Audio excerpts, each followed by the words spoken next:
We're all familiar with these messages. Messages like, come and join me over on this chat, are you single, hey sexy, and can I have a lick of your cornetto? Cornetto. Is that all? Do you want to lick it? Just to name some of the obvious ones. If you're one of the tens of millions of people that follow Premier League football accounts on Instagram, then these will be no secret to you. Now, most of us that see these know that they're not in fact the models behind their profile pictures, but instead they're scammers, and they're trying to lure you in to be their next victim.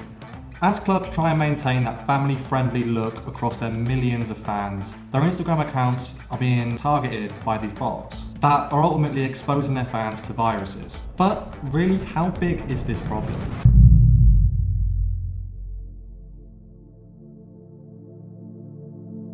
The real goal of these accounts is to spread malware, viruses, and phishing, obtaining people's personal details for the purposes of fraud. It's rather easy to take a picture of a half-naked woman and lure users into a security scan or fraud. Having these bots rampaging on platforms can cause a lot of problems. They're exploiting something that is popular. It allows them, with little effect, to reach a wide audience. And what's more is that these fake accounts receive hundreds of likes from other bots pushing their comments to the top of people's feeds. Spammy accounts often appear right away, and they jump on popular trends, popular hashtags, and popular posts.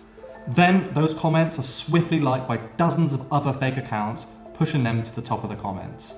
When you look at some of the big clubs' Instagram accounts, a lot of the comments that are published on those accounts at the top of those comment sections are from bot accounts, imploring users to click on a link that will ultimately get them into some kind of phishing or some kind of fraudulent scam. This is really important because a lot of these clubs have young children who are supporting these clubs on these social media platforms. In November of 2020, I looked at some of the Instagram accounts of the big clubs, and littered throughout some of the top comments are these bot accounts. It's better to go for the larger accounts because these have larger followings, which ultimately means that there's going to be a higher probability of people clicking on their profile, clicking on their link, watching their stories, which not only is what they want you to do, but it also flags good signals to Instagram that these accounts are actually real. So what are these clubs doing to combat this problem? Most clubs will have a profanity filter put in place on their Instagram account. And some clubs have people who monitor their social media accounts and delete any comments which look like spam or bot accounts every 15 minutes. But it's not just the Premier League that are being attacked by these.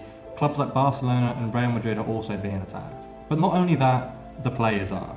Some players have bigger followings than the clubs themselves, and their following is very much of that younger audience aspiring to be like them. But unlike clubs, players don't have large legal teams or large staff support systems to be able to monitor their social media accounts and delete these comments.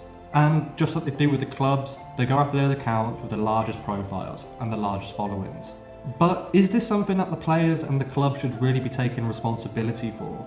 You have to ask the question of what is the platform stance on this whole thing, and should they be the ones that police their own platform?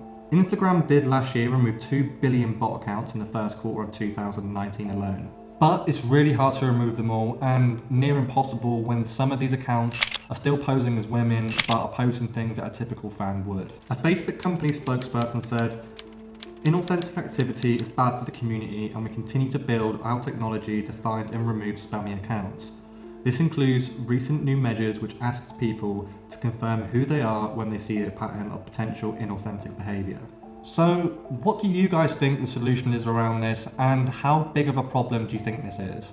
Let me know what your thoughts are in the comments, and if you'd be open-minded to drop a like, drop a subscribe if you enjoyed the video, and until next time, I'll see you all later.